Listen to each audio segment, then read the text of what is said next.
It's time to pick a broker. This is where the exciting part comes. I know you might have a little queasy tummy feeling about this process, but you don't need to. You are in charge. Here's my advice. I want you to interview more than one.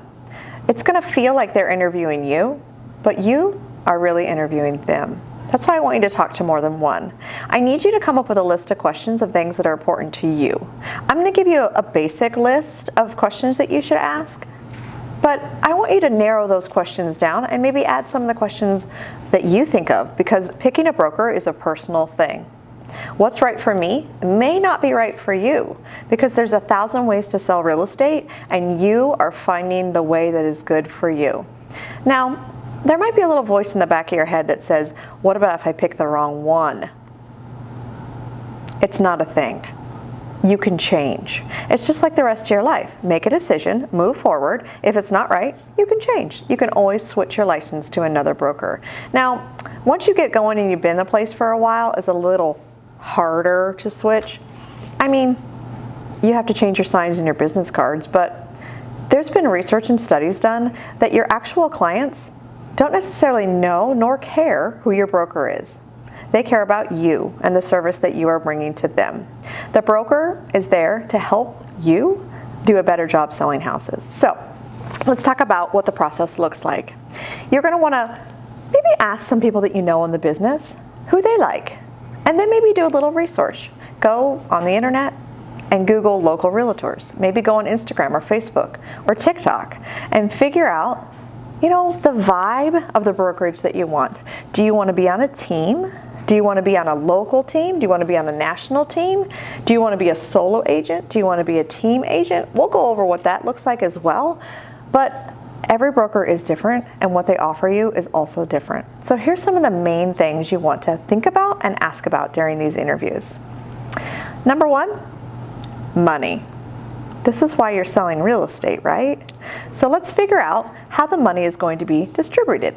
So there's something called a split. Now, a typical split is a broker gets some of the money when you sell a house or the commission, and you get some of it. Some brokers have what's called a cap, meaning you only pay that split until you reach a certain cap. Let me give you an example. With EXP, their cap is 80-20, which means you get 80% of the deal and EXP gets 20% of the deal until you reach $16,000. Now, may that change over time? Everything changes over time, but currently, when this video is being made, that is the current setup with EXP. Now, for a different broker, it may be different. They have brokerages that are 100%, meaning you get all the commission, but when you go to interview a broker like that, I want you to ask questions about their fees and what they actually offer you as a new realtor. When you're new in the business, you're also going to need training.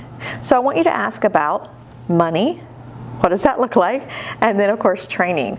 Now, everyone's going to tell you they're going to train you, but what does it look like? Like, are you going to be my mentor and you're going to walk through the first 3 deals with me, where anytime I have a question, you're going to offer me help? I can call you when I run into something. You can help me during negotiations. You can help me when I'm writing an offer. Or does that training and help really mean I'll help you if I'm not too busy?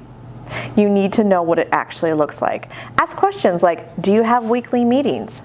Am I required to go to any weekly meetings or trainings? Are they online? Do I need to come to the office? Is there an office? And the training, make sure it fits you. If you're the kind of person that needs hands-on training, you want to make sure that that is something that they offer. Lots of brokerage, again, have lots of solo agents, but there's no one responsible for the new solo agent and how they get trained. Another thing you're going to want to think about is culture. Like, what does it feel like in the office? Do they have an office? Do you want an office? These are questions that you're going to want to think about.